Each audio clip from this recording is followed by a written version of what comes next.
najdu si milenku. Tak to bych fakt chtěla vidět tu chudinku, která by o tebe stála. Milenku.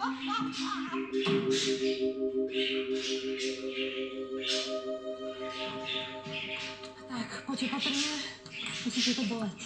Nebaví, že to nic není. Mám jen trochu sešitý záda. Nic není? Máš 8 stehů, naraženou lopatku. No právě, to přece nic není. Počkej, ti pomůžu. Když jsi byl voják, tak to asi nic nebylo. Ale teď jsi můj kluk, takže to něco je.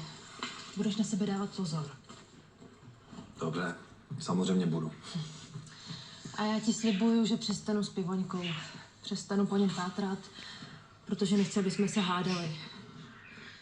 Dneska jsem o tebe málem přišla a vyděsilo mě to. A to nechci. Škoda, že ti nemůžu věřit. Co mi nemůžeš věřit?